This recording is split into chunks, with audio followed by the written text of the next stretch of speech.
Hello friends, मैं Aparna Dubey, assistant professor department of computer science, DLS PG college Bilaspur. आज हम देखने जा रहे हैं कि कैसे किसी डिराइव क्लास को परिभाषित किया जाता है यूजिंग बेस क्लास। तो इसके लिए हम सिंटेक्स देखते हैं इनहेरिटेंस का।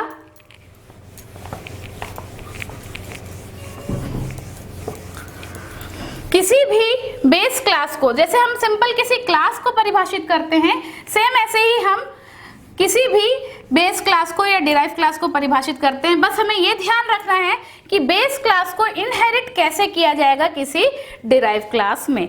तो इसका जो सिंटेक्स है वो इस प्रकार से है।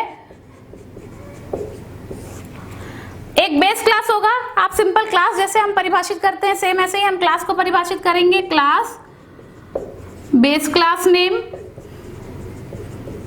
इस बेस क्लास के अंतर्गत आप जो भी रखना चाहते हैं वो बॉडी ऑफ बेस क्लास हो जाएगा, बॉडी ऑफ बेस क्लास।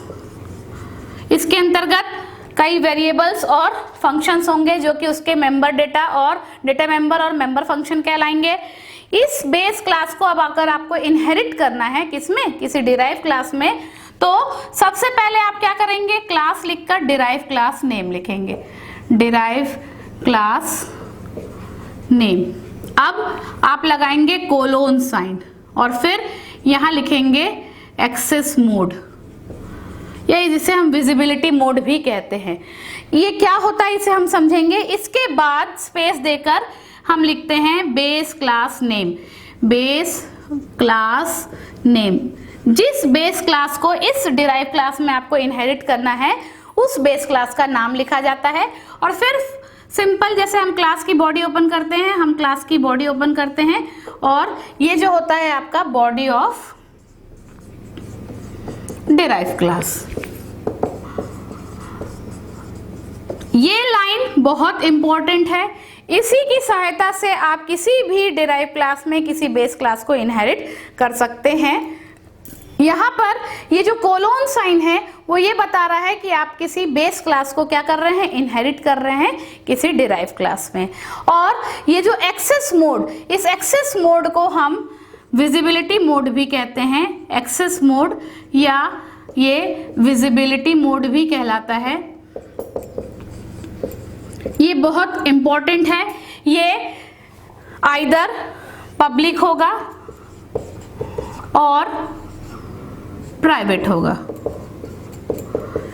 या हम ये कह सकते हैं कि ये जो एक्सेस मोड है आइदर पब्लिक होगा या प्राइवेट होगा। अर्थात आप इसको एक्सेस मोड को पब्लिक भी ले सकते हैं और प्राइवेट भी ले सकते हैं। तो जब आप पब्लिक और प्राइवेट लेते हैं तो इससे क्या अंतर आता है, आप यहाँ पर ये जो एक्सेस मोड बता रहे हैं वो आप बेस क्लास का बता रहे हैं कि आप बेस क्लास को डिराइव क्लास में किस मोड में एक्सेस करना चाहते हैं। माना आप बेस क्लास को एक्सेस करना चाहते हैं प्राइवेट मोड में, तो उस केस में क्या होगा, और अगर माना आप बेस क्लास को इनहेरिट करना चाहते हैं पब्लिक मोड में, तो उस केस में क्या होगा इसे हम समझते हैं। आइए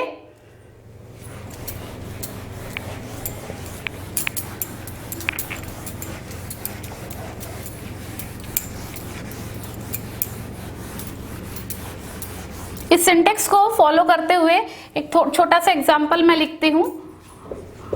माना एक क्लास है ABC जिसमें आपने प्राइवेट मोड में XYZ को इनहेरिट किया है। तो इस सिंटेक्स को अगर हमने ध्यान दिया है तो हमें समझ में आ रहा है कि ABC एक डिराइव क्लास है और XYZ क्या है, एक बेस क्लास है। फिर यहां पर मेंबर होंगे बेस क्लास के, मेंबर ऑफ डिराइव क्लास के।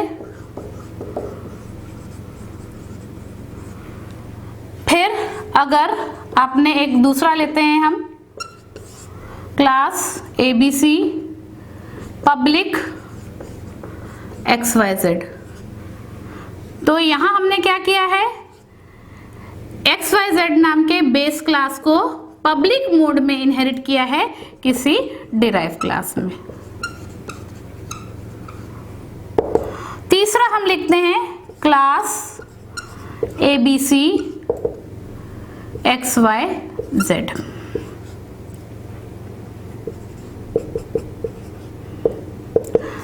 यहां मैंने 3 प्रकार से लिखा है। एक लिखा है क्लास ABC और प्राइवेट एक्सेस मोड लिखकर XYZ को डिराइव किया है। फिर हमने यहाँ पर दूसरा लिखा है पब्लिक लिखकर XYZ को डिराइव किया है, और यहाँ मैंने कोई मोड नहीं लिखा है। तो C++ प्रोग्रामिंग में जो बाय डिफॉल्ट मोड होता है हम सभी जानते हैं वो होता है प्राइवेट। अर्थात कोई भी बेस क्लास अगर आपने कोई मोड नहीं लिखा है तो बाय डिफॉल्ट डिराइव क्लास में प्राइवेट मोड में इनहेरिट होता है। और अगर आपको मोड लिखना है, चेंज करना है, तो आपको लिखना पड़ेगा। आप प्राइवेट लिख भी सकते हैं और नहीं भी लिख सकते हैं। इन दोनों का मतलब यही है कि बेस क्लास इनहेरिट हो रहा है किस मोड में, डिराइव क्लास में, प्राइवेट मोड में। और अगर आपने पब्लिक लिखा है तो फिर वो डिराइव हो रहा है पब्लिक मोड में। तो बात आती है कि what is the difference between private and public mode. Private और पब्लिक मोड में अंतर यह है कि अगर आपने किसी बेस क्लास को डिराइव क्लास में प्राइवेट मोड में एक्सेस किया है तो जो बेस क्लास के प्राइवेट डेटा है उनका एक्सेस आप डिराइव क्लास में नहीं कर सकते हैं। किसी भी बेस क्लास के प्राइवेट डेटा का एक्सेस आप किसी डिराइव क्लास में नहीं कर सकते। ये तो क्लास की प्रॉपर्टी है कि प्राइवेट डेटा क्लास के बाहर उपयोग नहीं होता है। पर यहाँ ये बताना चाह रहा है कि बेस क्लास प्राइवेट मोड में इनहेरिट हुआ है। प्राइवेट मोड में इनहेरिट हुआ है इसका मतलब यह है कि यहाँ पर जो बेस क्लास के मेंबर्स हैं उन्हें आप केवल डिराइव क्लास के फंक्शन के द्वारा ही एक्सेस कर सकते हैं, डिराइव क्लास के ऑब्जेक्ट के द्वारा एक्सेस नहीं कर सकते। फिर से मैं बता दूं, अगर बेस क्लास को आपने प्राइवेट मोड में इनहेरिट किया है डिराइव क्लास में तो उस केस में आप बेस क्लास के मेंबर्स को डिराइव क्लास के मेंबर फंक्शन के द्वारा एक्सेस कर सकते हैं, ना कि डिराइव क्लास के ऑब्जेक्ट के द्वारा। पर अगर आपने बेस क्लास को पब्लिक मोड में इनहेरिट किया है डिराइव क्लास में तो उस केस में आप बेस क्लास के पब्लिक मेंबर्स को इनहेरिट कर सकते हैं डिराइव क्लास के ऑब्जेक्ट्स के द्वारा भी और फंक्शन के द्वारा भी। दोनों ही केस में प्राइवेट डेटा, बेस क्लास का प्राइवेट डेटा डिराइव क्लास में एक्सेस नहीं किया जाएगा। बस दोनों में अंतर यह है कि प्राइवेट मोड में जब आपने इसको इनहेरिट किया है तो इसके बेस क्लास के जो मेंबर्स हैं, पब्लिक मेंबर्स हैं, वो डिराइव क्लास के फंक्शन के द्वारा एक्सेस किए जाएंगे, ना कि ऑब्जेक्ट के द्वारा। और अगर पब्लिक मोड में इनहेरिट किया है तो बेस क्लास के जो पब्लिक मेंबर्स हैं वो डिराइव क्लास के फंक्शन और उसके ऑब्जेक्ट्स दोनों के द्वारा एक्सेस किए जा सकते हैं। तो यहाँ पर ये हुआ कि दोनों ही केस में प्राइवेट डेटा बेस क्लास का कहां पर इनहेरिट नहीं होगा, डिराइव क्लास में इनहेरिट नहीं होगा। तो अब बात आती है, अगर हमें आवश्यकता पड़ी कि हम बेस क्लास के प्राइवेट डेटा को डिराइव क्लास में इनहेरिट करें तो फिर हम क्या करेंगे। इसके लिए इनहेरिटेंस में एक और एक्सेस मोड होता है और वो एक्सेस मोड है प्रोटेक्टेड। इस एक्सेस मोड की सहायता से आप बेस क्लास के प्राइवेट डेटा को यूज कर सकते हैं डिराइव क्लास में, पर उस केस में वो डिराइव क्लास में पब्लिक मोड में ना होकर प्रोटेक्टेड मोड में होगा। ठीक है, इनको समझने के लिए आपको एक्सेस मोड को अच्छे से समझना होगा। फिलहाल हमने ये जाना कि हम किसी बेस क्लास को डिराइव क्लास में आइदर प्राइवेट और पब्लिक मोड में इनहेरिट कर सकते हैं। प्राइवेट मोड में इनहेरिट करने से क्या होगा और पब्लिक मोड में इनहेरिट करने से क्या होगा। तो ये तो हमने देखा इनहेरिटेंस क्या है, उसके कितने प्रकार है और कैसे किस प्रकार से किसी डिराइव क्लास को क्या किया जाता है, डिफाइन किया जाता है यूजिंग बेस क्लास।